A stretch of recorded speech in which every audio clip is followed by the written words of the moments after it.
I love the number of strong women who come to speak at this event, and our next speaker is another amazing woman, someone who knows very well the treatment of women by oppressive regimes. Please do give a warm welcome the former Acting Minister of Mines and Petroleum in Afghanistan. Please welcome Honourable Nargis Nehan.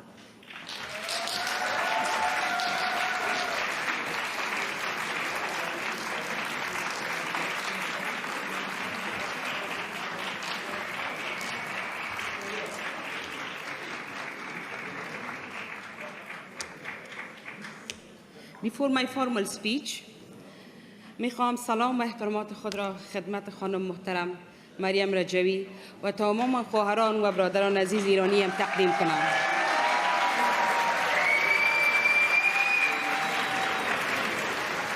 و میخواهم ایستادگی، مبارزه و مقاومت شما را به خاطر حق، عدالت و برابری براتان از صمیم قلب تبریک بگویم.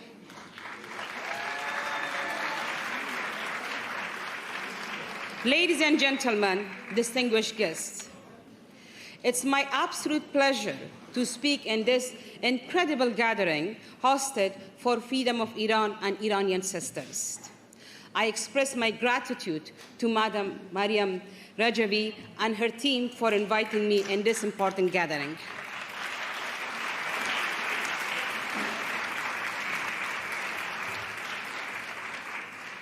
What I find extremely, incredibly impressive about this gathering is the presence of such distinguished guests from all around the globe, coming from very diverse social backgrounds, speaking different languages, following different faiths, having different skin colors, but with so much diversity still coming together under one roof to demonstrate their unity and also to stand for the principles that upholds and embrace equality, freedom, and liberty.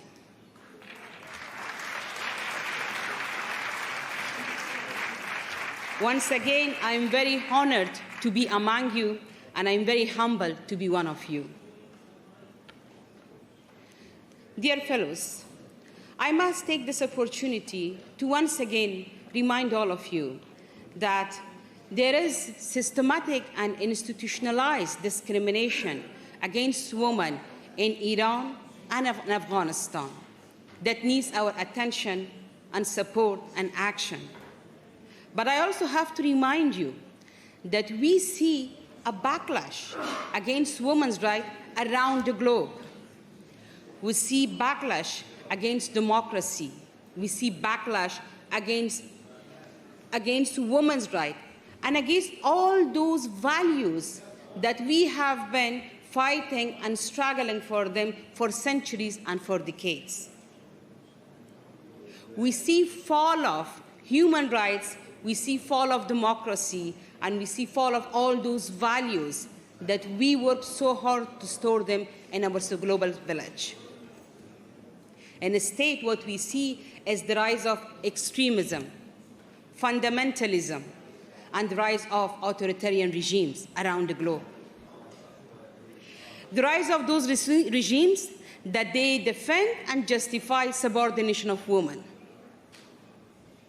The fundamental question that we need to ask ourselves and our governments and policymakers is why the world is so receptive to extremism and to fundamentalism when democracy has so much to offer? Why subordinating women as secondary citizens when women can also make equal contribution to development of their society and nourishment of their economy? The answer is very simple. The extremist groups are dedicated to their mission. They are not compromising their ideology, while the preachers and the believers of democracy are compromising their values left, right, and center, just for geopolitical, economical, and political interests. If today we see rise of extremism, it's not because extremist groups are stronger. It's just because our resistance for democracy Our resistance for equality has weakened, and how our values are compromised. Because the institutions that we created today have forgotten their mission, such as UN. They don't even remember the vision that it's their job, that they have to protect these values. Those that we vote for them, that they should work and make sure that institutions are embracing these values, have forgotten about all these values. Today, unfortunately, we are not loyal to our values, and we are not willing to stand for them and fight for them. And that is the harsh reality of today.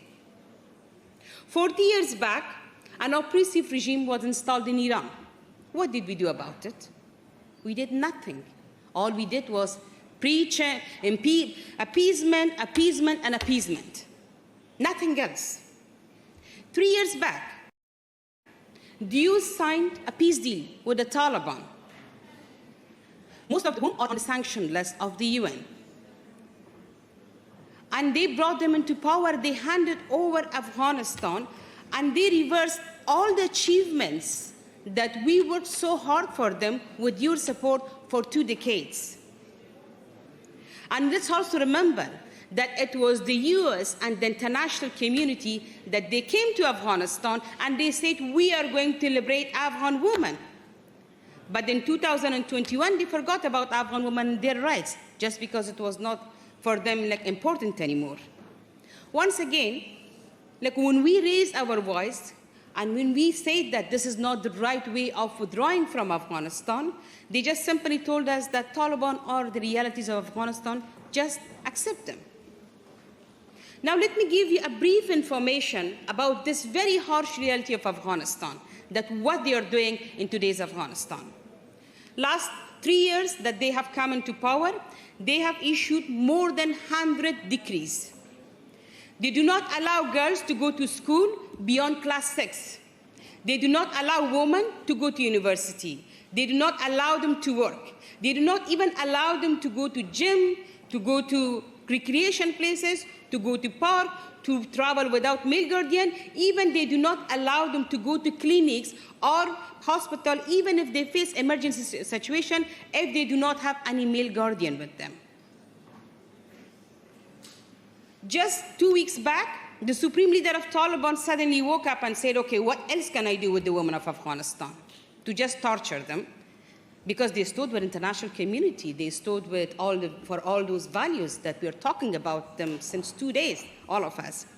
They said that all female civil servants, that we banned them from going to office 3 years back, they are going to receive just $70 salary per month, flat, all of them, regardless of their background, qualification, and experience. Imagine a man who is cleaning in an office today in Afghanistan, in any institution, is receiving $180 per month as a salary, but a woman who might be a doctor, who might be a nurse, who might be a judge, who might be a professional, will be receiving only $70 per month, and she's also not allowed to go to the office. That is the reality that we are facing in Afghanistan today. What we find highly frustrating is that beside all these harsh realities that we are totally erased from the society, you do not see in any office that you go Afghan women anymore. Our voices are silenced, and women are imprisoned to their own houses by the Taliban. We see the countries that are talking about women's rights, democracy, freedom, laying red carpets and receiving Taliban, having bilateral meetings with them, taking selfies with them, and posting on social media.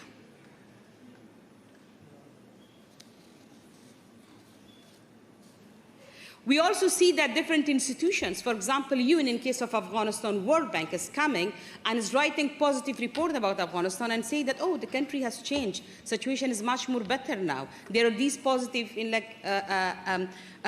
developments that we see inside Afghanistan. You just tell me, how is it possible in any country where 50% of the population are imprisoned at home, and former government employees are tortured, detained, and most of the time they're being killed, and they call and they say that the situation has improved in Afghanistan? It's just because that's how, unfortunately, the world politics is right now today. In the last 2 years, United Nations hosted 2 conferences. They wanted to start a political dialogue, trying to find a solution to all the current crises that we have in Afghanistan. The Taliban refused to participate. They said, we do not participate because you're inviting women representative. You're inviting civil society's representative. You're inviting other political groups and factions. We are the only representative of Afghan people, even if we don't have their legitimacy and their vote. Even if it's a sham vote, still they don't have it. They said, we can only represent them. While I'm talking to you today, the United Nations and most of the countries are meeting actually Taliban in Qatar today. Today is the first day. But guess how they managed to get Taliban this time to the peace talks? By removing women from the meeting, by removing civil society from the meeting, and by removing the women's rights and human rights agenda from the meeting. You must be asking that, despite all these frustrations that you have and all these complaints that you have, how come you're still standing tall in front of us and talking to all of us? Let me tell you, my fellows, my brothers, my sisters, it's actually the women of Iran and women of Afghanistan, their resilience and their resistance that gave me hope and gave me the energy to stand in front of you and talk to you.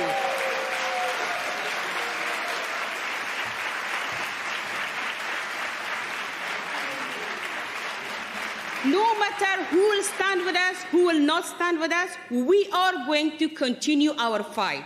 We all know that we are on the right side of the stream.